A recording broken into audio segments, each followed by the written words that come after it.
On to other news, and the Hong Kong media tycoon Jimmy Lai has been detained. This is the most high-profile arrest yet under the new Beijing-imposed national security law. Lai is among 7 people arrested on Monday. An executive from his media group says he's been arrested on suspicion of colluding with foreign powers. We'll check in with Clarke for the latest now from Hong Kong. Sarah, tell us about, well, not just Jimmy Lai, but the others who've been arrested. Well, Kamal, there is a sweeping police operation underway.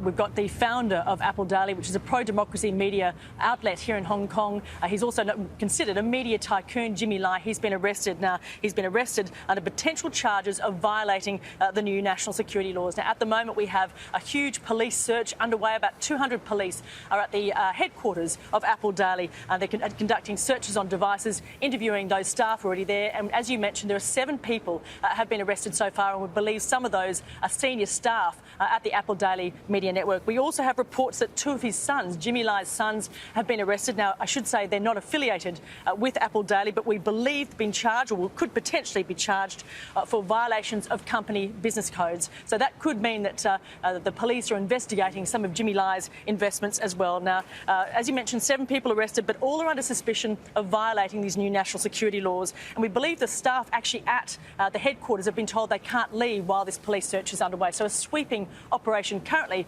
underway at the Apple Daily headquarters here in Hong Kong on Monday. Jimmy Lai has been arrested before. He's no stranger to this sort of thing. But given this is happening under the national security law for the first time, how might it be different, Sarah? What penalties could he face?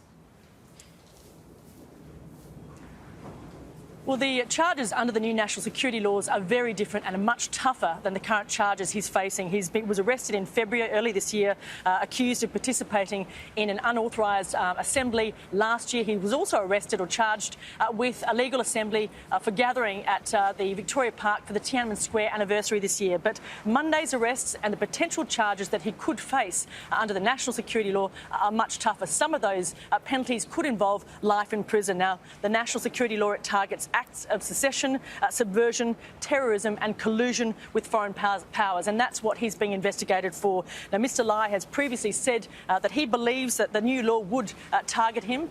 The state-run or the Chinese-run media operation, the Global Times, has said that they have evidence, or they have experts who suggest there is evidence from Jimmy Lai's tweets suggesting he's been involved with acts of subversion. So clearly the police are acting on that, but if he does face those charges, they will be tough penalties as a result. OK, we'll check in with you again later, Sarah, to see if there's been any more development. Clarke is in Hong Kong.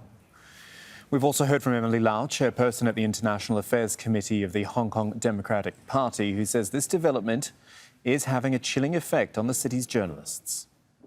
Well, of course, many Hong Kong people woke up this morning to learn of the news, and many are shocked and horrified, including myself.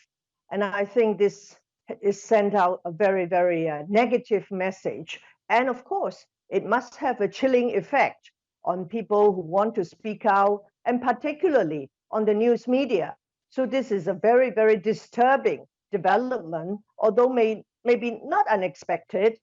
But people say that Hong Kong no longer has the rule of law.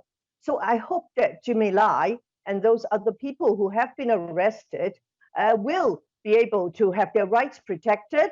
And of course, if the authorities have evidence, I hope they will come out with it, because such allegations have been made for a long time. And up to now, they have adduced no evidence. I think that we have seen quite an increasing amount of self-censorship amongst the news media. Some local media even say that maybe there are some foreign politicians that they may not or should not interview. And there are stories they should not write. And also their editors may be telling them what to do and what not to do.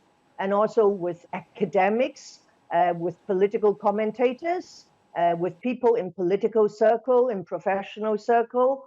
So there is this, reign of terror. People are very, very worried and don't know when they will be next